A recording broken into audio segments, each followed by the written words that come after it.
Have we got you? Connecting to audio. Oh, that looks like he can hear us. There Yeah. he goes. We did Put it it. on, boys. Hello, We Harry. did it. Hello, mate. How are we? What are you doing with a shirt on? I knew you were going to ask that. It's freezing today. It's been raining all week. There's pretty crazy winds going on at the moment. Whereabouts are you? Tell the listeners at home, where are you, mate? We're just chilling in my backyard by the pool. Got the newest edition. We got a freezer the here. ice box. Been spending a lot of time in that, or just every day. Had it for about a week now. Repping a bit of Bink Big merch there, I see. Yeah, mate. Got to keep the sponsors happy. What have you got? What have you Check got? out this bad boy. Volcan Academy, killing it, dude. Yes, I love it. We're going to talk about the bowl cuts a bit later on. So, I've kind of really got much going on at the moment. Harry meet Luke. Luke meet Harry. Hey mate, how you going? Hey, Luke. I feel Nice like to meet you, mate. I feel like I know you just through Nathan and the random merchandise that he wears that of yours, and the fact that I just see so much of you on social media and you share so much of your life, and you seem like one of those guys that like I already feel like I know, but I'm literally meeting you for the first time right now. Yeah, nice. I probably share too much, probably more than I should on social media, but nice to meet you, mate. Nice to meet you too. So we'll start off. Thanks for coming on the show. It's really good of you. We wanted to do this in person, but COVID just keeps knocking us back. So Zoom it is. We'll have to do an in-person thing eventually. But first off, what do you think when people say Harry Bink? What do you think they think? Oh, that's a really good question, and it's honestly I don't really care because I used to try and think like, oh, what would this person's aspect be?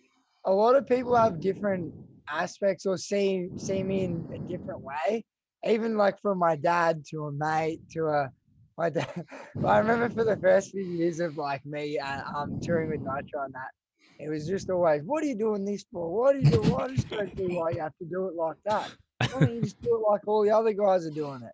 It's like sort of not really having any before I had any type of reputation or anything like that. It was always like, what are you doing that for? And then the stuff that I was doing kind of ended up working out for me.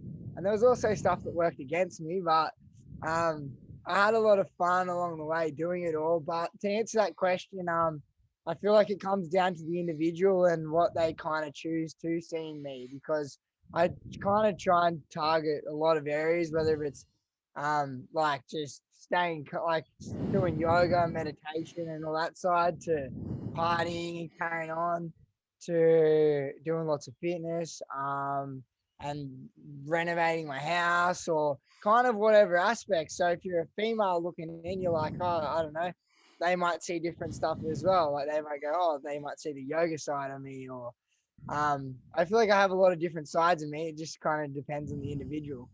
You definitely do have a lot of sides to you. I noticed the biggest thing I notice is that you do send it when you go out, but you're always the first one up the next day in the fitness, in the gym, hitting it hard. So I don't know how you do it, because I have one beer and then try to go to the gym the next day. I can't do it. Youth. I only hit puberty last week, so So I wanted to ask Nathan the same question. What do you think people think when they hear the word Harry Bink? So I've known Harry. We were going to get into like Harry joined the Nitro Circus back in 2015 as just a kind of, he was doing a hometown show in Canberra and impressed all the right people, and has been a full-time member of the circus ever since. So we're going to go into that story a little bit later on, but I've kind of seen the kind of metamorphosis and the kind of almost like the chameleon Harry Bink kind of changing over the last kind of 6 years since I've known him. Once upon a time, I would have probably described him as a guy who guys want to be and girls want to be with, and I think he's kind of matured a lot in more recent times, and And I think it's so great what he does for action sports now, because if you follow him on Instagram, on social media, you see how much work and hard work he puts into, like, how many hours a week do you train, do you reckon, at the moment, Harold? I never keep a logbook of anything, and I always mix it up. I always just try and if I have a set criteria, or if I even keep a logbook, I kind of I probably should keep a logbook. But to answer your question, I don't know. I just kind of just, if I have time to do something, I will do it. And I kind of I eat myself up in guilt if I am just sitting there doing nothing. So it kind of end up doing something all the time. So you, But you had roughly I do train every day, like every weekday, and then try and get in the yoga sessions a couple times a week as well, like to stretch and all the conditioning stuff. You had a post today, actually, which I thought was really interesting. I just want to read it. I just want to pick your brain about this. He just liked it too. Yeah, I liked it earlier, and that's why I wanted to bring it up.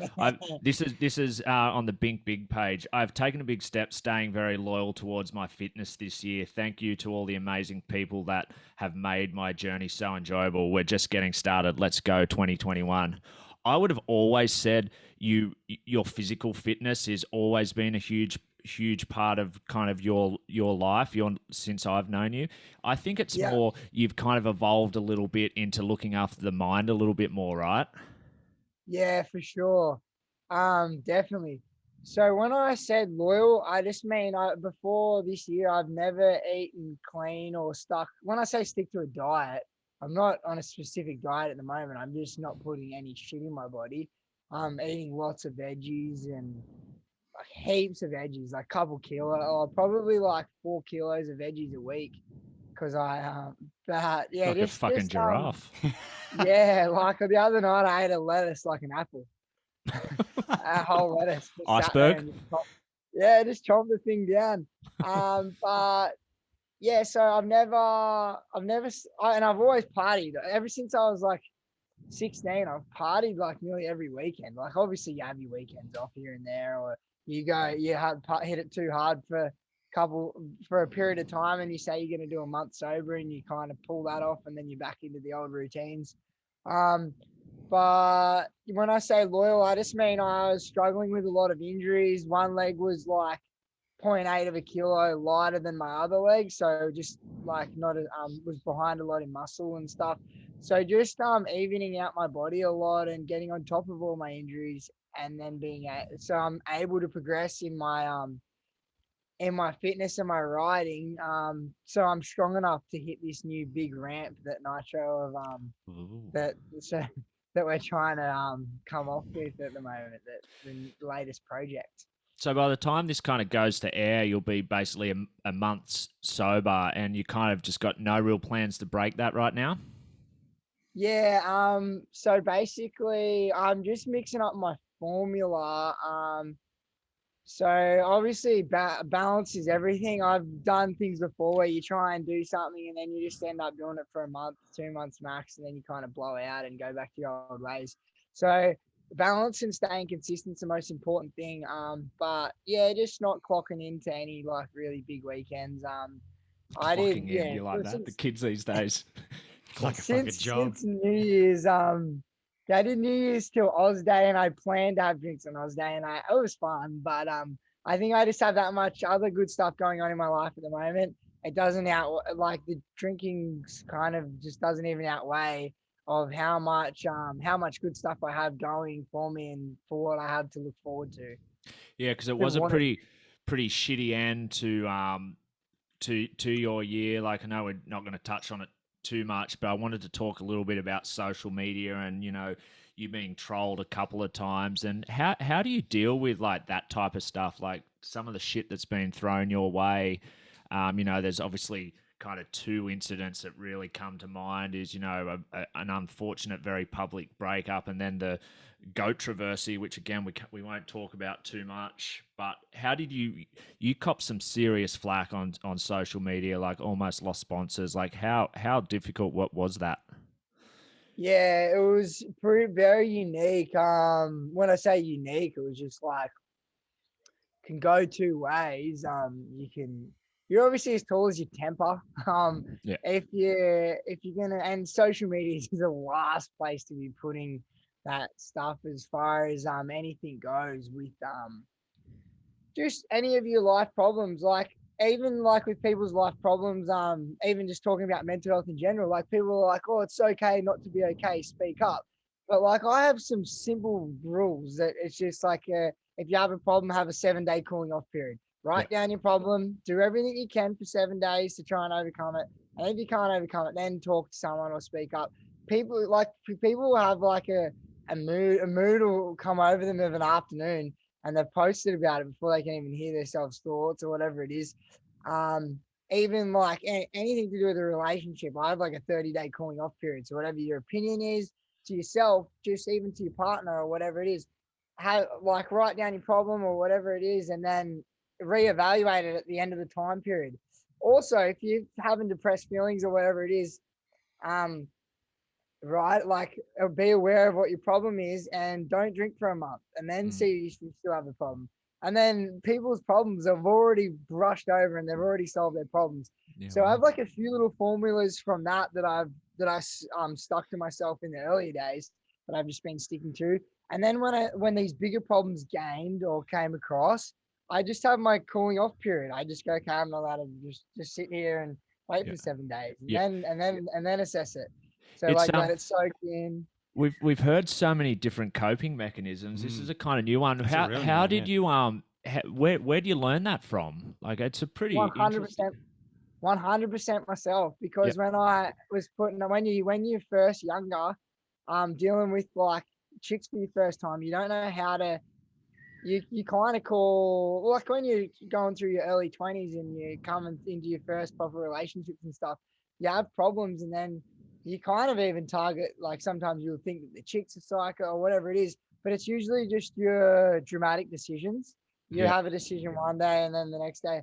So it's just like whenever I got in a fight with a chick, I used to be like, fuck you, then like attack him. But then I made a thing to myself, whatever my answer is, whenever I say something, it has to, that answer or that meaning has to stay the same for 30 days.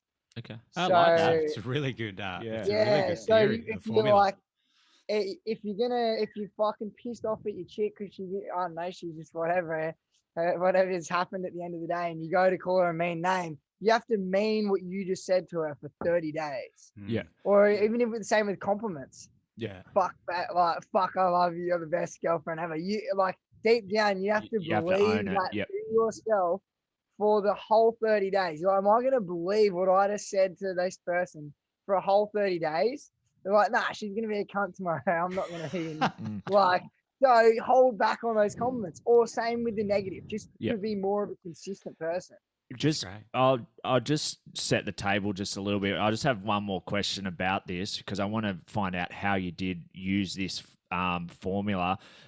So Harry had a pet goat and treated that goat like just a great pet, and the RSPCA, the do-gooders, the politically correct people just relentlessly trolled you and went up to the point where you escaped to Bali, right? And it was that your way of kind of adapting your cooling off formula, instead of like you were like mercilessly trolled, like stuff we've never seen before for an athlete. Like we were really worried about your welfare. How difficult was putting in those formulas and practice into place during that period a couple of years ago? It was a really good learning curve, that thing. Obviously, I never understood how powerful the internet was till before that. And then obviously like going just from growing up in Canberra, pretty basic, and then moving to the Gold Coast, getting on Nitro, traveling the world, and it was kind of just like I could do anything, and it was good, but like I was still very respectable and wasn't doing anything too gnarly. But then for something to go wrong that easy, I was pretty amazed by how much it got blown out. If I had done something bad and I knew I was a bad person, or like I knew I did something bad, and like, and I would generally, that would have affected me a lot. But because I knew everyone around me, like everyone knew that it was just a blown out thing on social media. So it got gnarly because you had your vegans saying, oh, do everyone a favor, hand in the goats, go kill yourself. Yeah. And there was so many comments, like people wanted to see Public a human comments, dead. public comments Yeah, saying like wanting Harry's head on a platter. Like those animal activists, like they're the people that are like they are triggered so easily. And that was a few years ago, and young Harry was just kind of blowing up as a kind of absolute FMX superstar, and he just kind of won Nitro World Games gold medal, and you just had to shut up. It was a traumatic time, and I think for us it was hard watching a young kid go through that. But I think, you know, using those formulas you had, like that's obviously one of your big coping mechanisms. And it's actually why we ended up getting you on the podcast, was because we were together a couple of weeks ago in Brisbane, and we hadn't seen each other for 12 months, and I just really noticed a positive difference in your mental state of mind. And one of those things we talked about was the Good Human Factory and your kind of relationship and partnership with Cooper Chapman. Can you tell us about that? yeah, cool. So to finish that goat story, obviously it sucked with sponsors, and then I wanted I didn't want it to affect. I wanted to do everything I could in the situation to make it better, but I also learned that it was just all keyboard warriors. Like if they were actually serious, someone would have showed up to my house or something. But Yeah. it was just all internet wars. And then another thing I did was I just observed. I observed it as I wasn't in it. I observed it like it happened to one of my mates. So Yeah. I kind of just laughed at it, to be honest. Yeah. And then Interesting again, right? Got off social media for 2 weeks, and then oh yeah, I went to Bali for about 10 days. Yeah, flew over there and just didn't. I deleted all the apps off my phone, so I couldn't click on them. Probably the And best. then I just let it brush over. But at the same, as I said, whenever I go through something, even when I'm shitting myself on my dirt bike to do a gnarly stunt, whenever I'm in like a moment where I'm like, fuck, this is fucked, I don't want to be in it. I observe myself as a third person Yeah. and just go, I laugh at myself. I go, oh, look, you scared.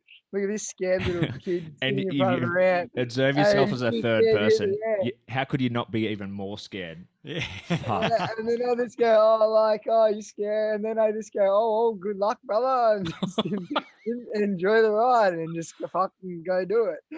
That guy sounds like a bit of a prick.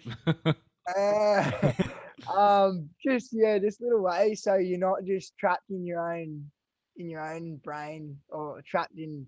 That's what I tell myself anyway. Yeah, just so I'm not trapped in that one vision or that one side of the situation. How old are you?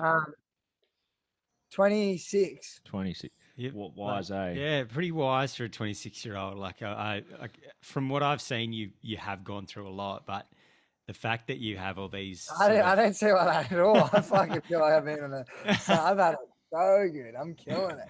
yeah, As but far as, your outlook on how to deal with mental health, it just seems so advanced for a 26-year-old though to me. But it's actually basic. It's actually really fucking Oh, basic. it's so basic. It's just whenever you have problems, go, okay, this happened this way. I just take emotion out of heaps of stuff. I used to be very emotional and it affected certain ways. Yeah. And then I learned how to disconnect emotion from stuff and looking at everything as a third person, not being so like, so you don't take anything so you don't take stuff personal, like, or try not to. Do you think part of that is you being an elite athlete, a professional athlete who's, you know, you've spent a lot of time on the sidelines, like you had 9 months on the sidelines with your shoulder reconstructions and then broke your femur straight away. You recently did a post about all your injuries. Like, has that time off the bike helped you kind of reflect like that and come up with the plans to kind of deal with the adversity? Nah. When I had all the injuries, when I broke my femur, I was living in a party house with two of the boys, and we just partied that one out. I didn't even stop one bit with that injury. Kids, don't try this at home.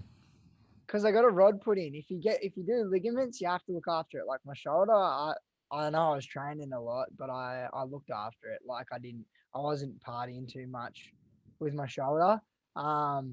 But with my femur, because it's just a bone, they put a rod in. So I was walking on it within a week. I would actually get drunk and walk on it because I knew it was breaking up the scar tissue and triggering all the muscles in it because it's got a rod. So you can't do damage to just a clean snap bone by using it. So He's sounding a little bit more like a 26-year-old with drinking through an injury like this, right? yeah, that was an interesting one. But anyway, so that was yeah. So to answer that question, no, I just but doing what you love is your fuel. So your passion will overdrive anything. I believe money's such a shit illusion sometimes because people go through their days, how can I make more money, this, that, this, and they kind of chase their tail. Um, but it affects their thoughts or what they get out of themselves in the day. Like my currency is putting in whatever, however much energy you put back into the universe, that's the strongest currency there is. But putting energy back into the universe, to other people, to yourself, whatever it is, that's like the strongest currency.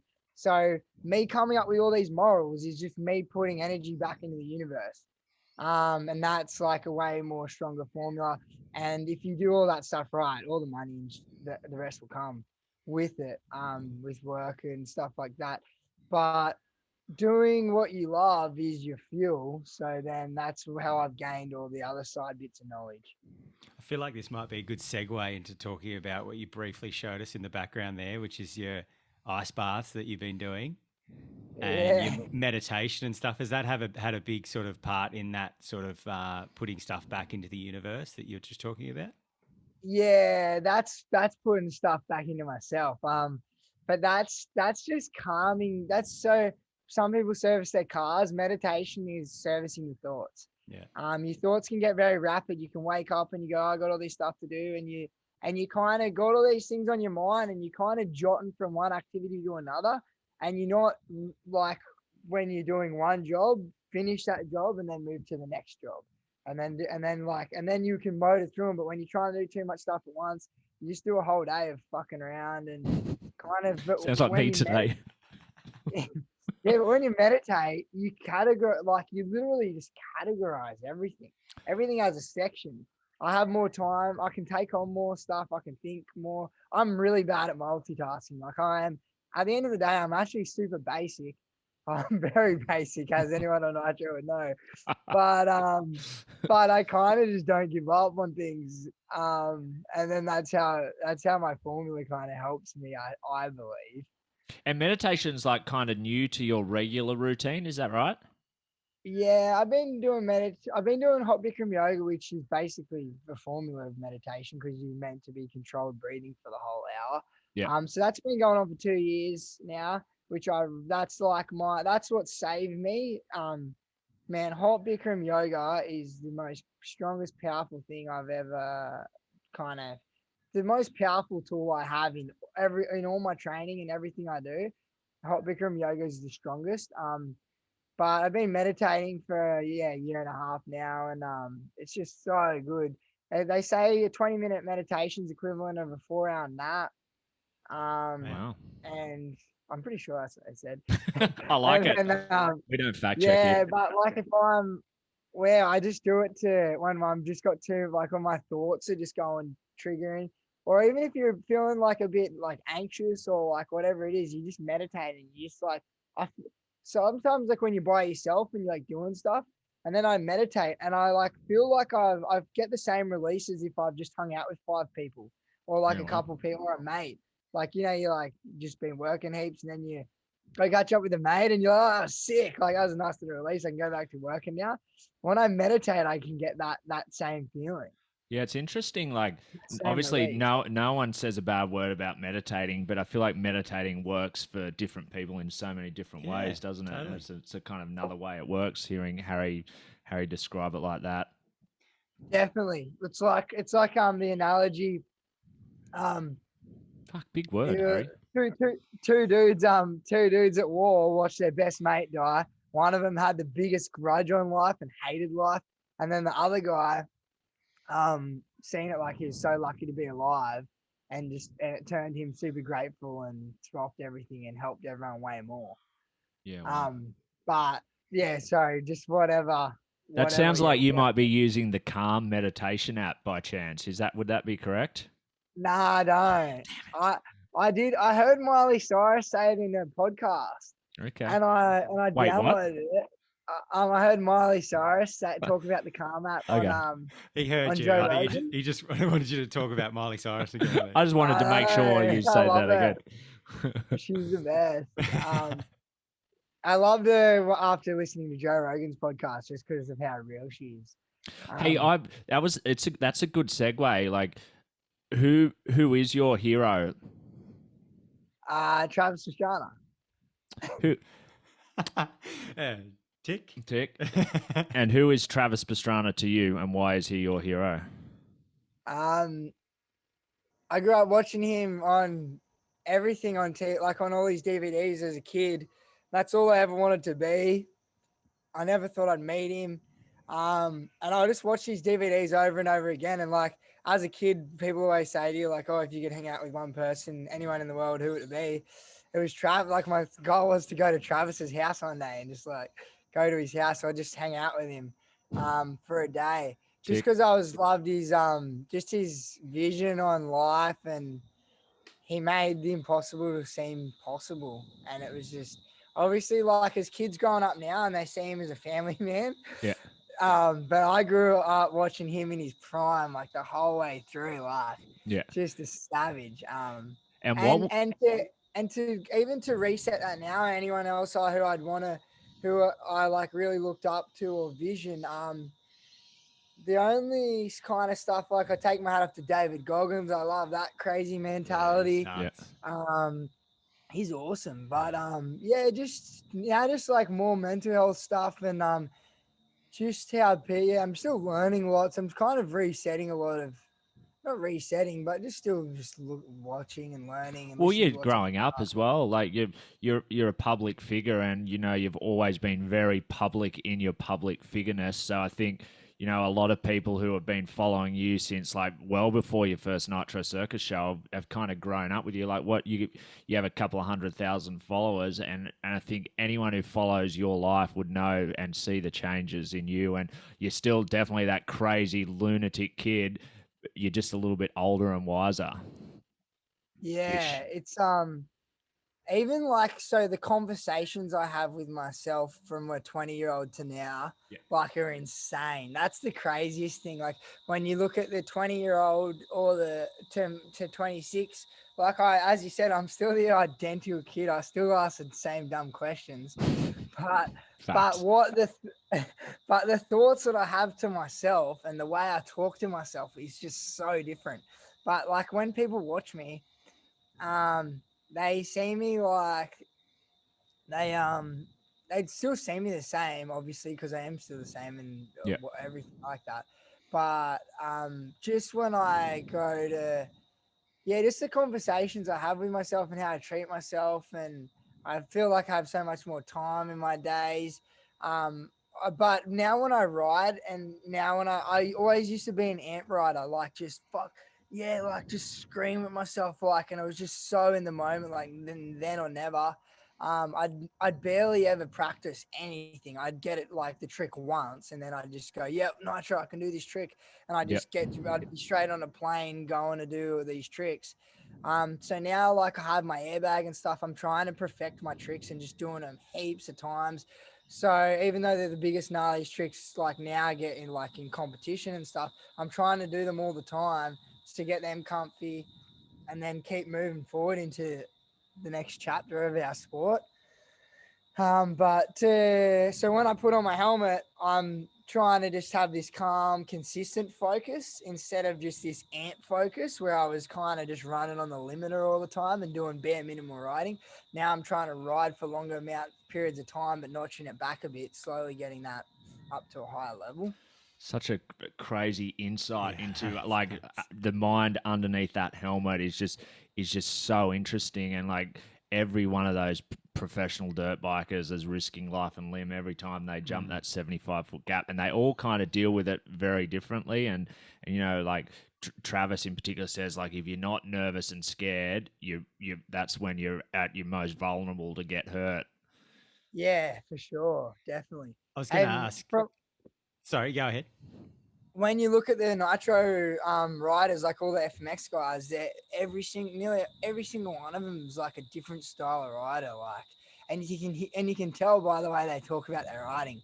Like my favorite by far is Sheeny because he's just so blunt and bold, and he's just like, yeah, we'll just do it like this, then, you dickhead. Like, it's not that hard. Like, just do it. Why don't you just do it like this? Like, I like you pointing out. Sorry, Luke. I know you're going to ask. I like you pointing out Sheeny because has he been a bit of a role model for you? Because I would call him as like the first generation of FMX like athletes who really took their physical and mental fitness seriously. He's Yeah. a few years older and wiser. The first man to do the triple backflip. Like probably. I mean, not probably gnarliest thing ever on a dirt bike, and arguably the gnarliest thing in action sports. Period. What's it been like? Is he a bit of a big brother / mentor for you? Do you think?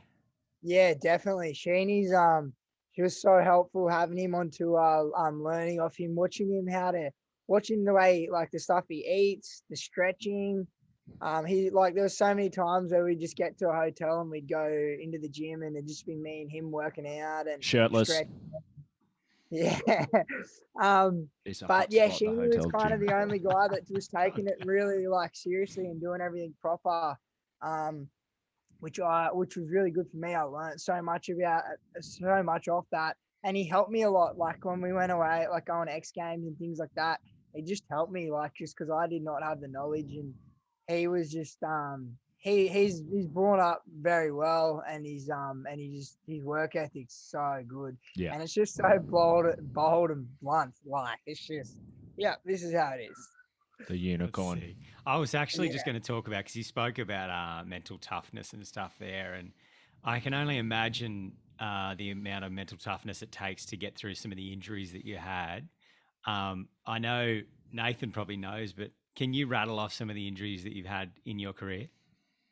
Yeah, so smashed my right heel and then got 20 screws re-embracing my right heel, and I also snapped my tib and fib in that same accident. Then I snapped my left tib and fib. Then I snapped my right tib and fib again in a different place. Then smashed my wrist, like broke all my thumb, and I have the plates in my thumb and in my wrist still. Dislocated my shoulder 35 times before I got it operated finally, because I got my dream contract on Nitro Tour and was super dedicated to finish the year, and started the year with 7 dislocations and then finished it with 35.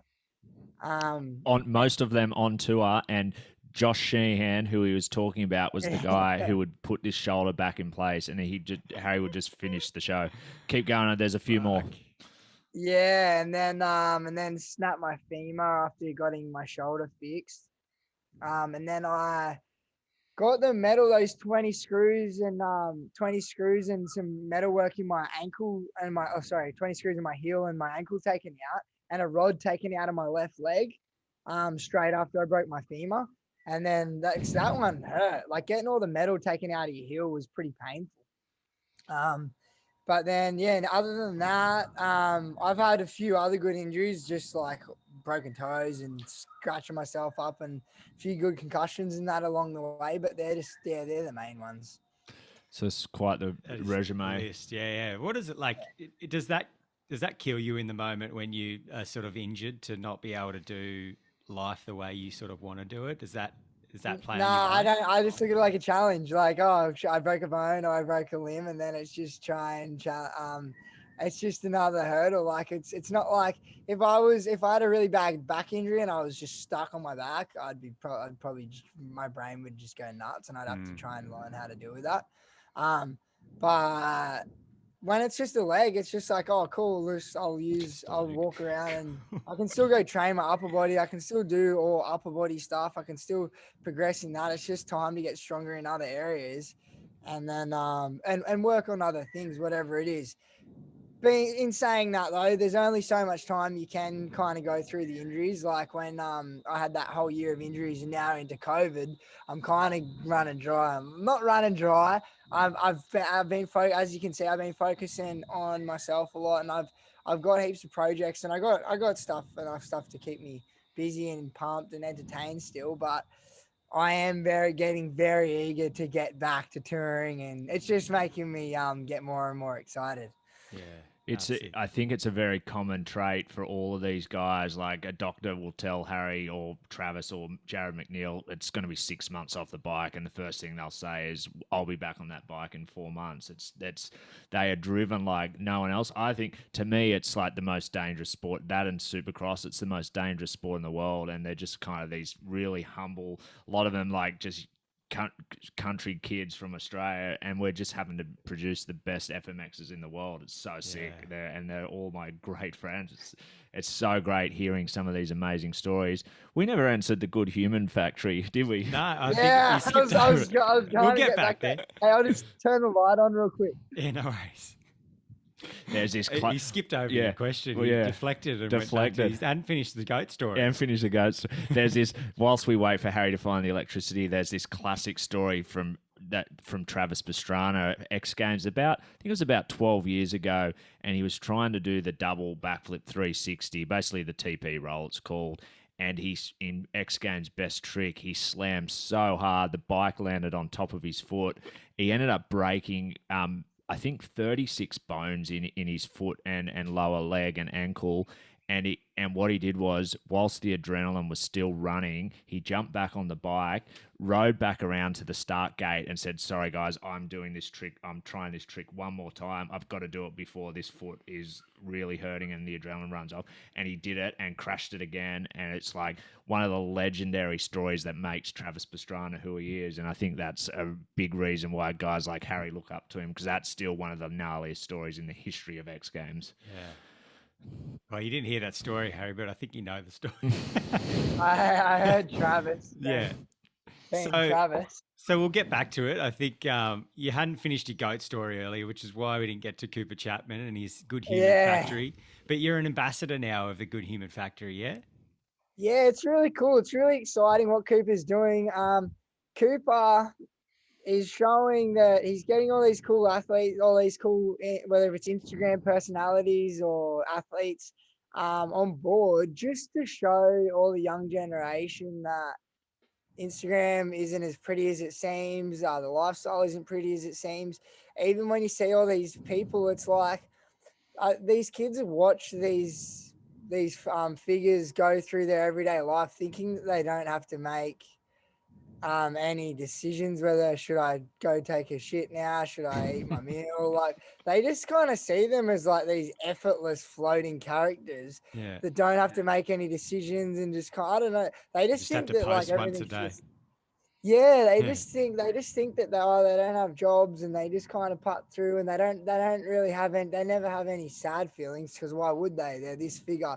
But it was just trying to really show that everyone goes through the same emotions, no matter who you are, no matter you're Justin Bieber. Like, it was really cool that Justin Bieber shared that thing saying that he had, I don't think he said he had depression, but he said he was not like in a good head state. And things like that. And it purely comes down to how much you work on yourself, I believe. Now, I know there's like carpenters that are the most happiest people on the planet. Because when you go to rest at the end of the day, if you haven't earned your rest, like it doesn't work properly. It's not how the brain's made to work. And Cooper's just doing a really good job of trying to emphasize that it's not like we have to post about our problems for people to know that we're human, but he's just trying to show that we do spend a lot of time focusing on ourselves, whether if it is the meditation and stuff like that, because you'd be so surprised how many people do meditate on a daily basis, but they just never talk about it. There's more stuff getting talked about than the bad stuff than the good stuff. Like on social media, it's terrible. Fake news spreads 6 times faster than any real news. Oh, yeah. Where'd you get that statistic from? I like stats. I just read it. You made it up? No, that was on the Social Dilemma. On Netflix, Social Dilemma. Fake news spreads 6 times faster than real news. That's just that was on that. But how do you meet Cooper? Hey, How do you meet Cooper? at, just through all the boys, through Alex Hayes, yeah, I met him through Alex Hayes when we were just all at a party one night. But yeah, kind of just seen him around on like social media and stuff. Just Yeah. him being a pro surfer, living on the Gold Coast. Yeah, he's It's from all our pretty. hometown of the Northern Beaches, so that's why we've followed him Oh, for a while. sick. So I was so stoked when I seen both you and R Willie in the space of a week become ambassadors for a guy who we've kind of drawn some We've been interest. chasing. Yes, We've been sick. chasing. So put in a good word for us, mate, to get him on this podcast, will you? Yeah, of course. Cooper's wicked. He'd love to. He's a yes man. We have a lot in common, Yeah. and yeah, no, he's a good dude. What's next? What's next for the next little Wait, bit? can I just quickly say, Nathan wrote down some questions and stuff to give me a bit of insight into it, and he wrote this, and I think it's a bit lame, but I'll go with it. He wanted me to ask you what's the next Bink thing, like The next big thing. big but Bink. Yeah. Did I write that? That's a You good. wrote That's that? a good. I think that's pretty a good good. question. Obviously, like how I said, I've just kind of been focusing on building all my strength up and get my body back in the best condition I can. So I can go back to being a savage and taking hits. Obviously, I want to be a lot more calculated now, but I've also just built my dream compound. I've got this big airbag. I got this massive ramp there. And there's lots of time to be spent on it. I still haven't jumped that big ramp because I tore some ligaments in my knee and things like that. But I see myself as like 50% through my riding career. So I have 50% still to complete, if not more. So I want to, but I really want to work hard, and I don't have any limits. I don't have any goals whatsoever. I'm just setting a formula of and obviously falling in love with the formula, but how I've been training and how I've been the journey I've been on. I want to fucking just go, just keep steady, keep consistent so I don't burn out. But I want to do this for as I said, I'm 50% through, so I got another 50% to go, and I want to just really push the boundaries and see what's possible. Let's put a shameless plug in there. He's all systems go for the October 23rd and 24th Nitro World Games at Suncorp Stadium in his home state of Queensland, and that is kind of that's not just a big focus for Harry. That's kind of the big focus for the action sports industry in 2021. Yeah. So get your tickets now at Ticketek. Yeah, that obviously is my biggest focus. That's why I'm training so much at the moment. There's no other big event. There's no other there's no other competitions, nothing this year. This is the biggest thing happening. And as you said, it's happening in the hometown.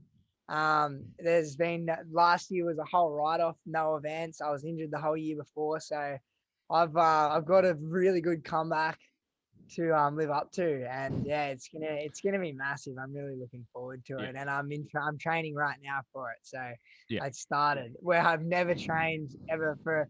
When I say never trained, I mean I've always been on tour and flown from a show straight to an X Never Games trained like this. Yeah, I've never had downtime, a month's downtime before a competition. So I've only ever I've been on Nitro Tour, and I've flown into the event with whatever tricks I could already do. Other than Nitro World Games, when I learned that when I did that front flip rock solid flip, I had a month at home, went on tour for a month, and then went into the competition. So I was still a bit rusty being on tour for a month before it, but this time it's a whole year at home leading up to the event, so there's no excuses. Action Sports Olympics, and instead of like 2 years ago when they all flew directly from I think Denver or Anaheim into Sydney and rode Sydney X Games with jet lag, borrowed bikes, skateboards, and BMX pads. So yeah, it's going to be so great to see all these guys, and I'm excited because I get to be up there in April with Harry doing a whole bunch of promo stuff. So we're going to do some other cool shit which we can't really talk about right now. It's got the makings of a Cinderella story, like a year off injured, a year off with COVID, and then a comeback in your home state. for Nitro Yeah. World Games for your which is the birth thing of your biggest hero of Travis Pastrana. It's a Hollywood blockbuster. I'd It writes fucking go see itself. Very good, mate. You can tick deck. I'm not paying. I'll get tickets of you. Well, it's been sick talking to you, dude. I didn't think we'd talk about Miley Cyrus or Justin Bieber, but you snuck that in there. Yeah, I might just squeeze them in. I know Nathan has been really looking forward to having you on his little baby podcast, and I've definitely looked forward to having you on here. And it's an epic thing you guys are doing. Thanks, dude. Thanks, mate. It's a great thing that you're doing too, and just to talk to you and hear your insights on mental health, it's so far advanced to what I knew at 26 years old. So good on you for that. Yeah, Harold, buddy, thanks for taking the time for this. I owe you a call tomorrow to nut out the Brisbane contract, so let's do that tomorrow, buddy. Talk business. I love the shit out of you, mate. I love what you do on the bike, but I love even more what you're doing off the bike. So keep spreading this brilliant positive messaging you're doing, dude, because you are changing people's lives in a positive way, and you are literally the definition of a good human. So thanks, buddy. Oh, you're a legend, mate. I appreciate it, man. It means a lot hearing that. It's nice to touch up on it because a lot of the times you do come up with all these scenarios and it's just you and yourself having these thoughts. And yeah, it's cool to share them with you guys. Thank you. Yeah, and we can send this to your dad when it goes live as well, and he'll be stoked that you're doing some good stuff on social. shout out to Paul. He's a good man. I don't know how much. Because I always throw so many analogies around, I think when I do throw good ones, he just kind of is so used to hearing that many, he doesn't know what ones to take in. I'm like, no, I promise, like, I'm on to it now. I've nailed it. These are it. So from an outsider looking in, you're like getting the end of my analogies, but he's been listening to my analogies the whole life. Shit. So he's just probably like, yeah, whatever, another analogy. It all just blends in with the rest of them. Well, I'm sure he's a very proud dad, dude, and just like we're proud of you as well, dude. So keep doing what you're doing, and love you, buddy. Thank you for coming on and chatting and giving some great insights. Epic, boys. Thank you for having me. Appreciate it. Cheers, man. See you later. See ya, Harold. See you, boys. Bye.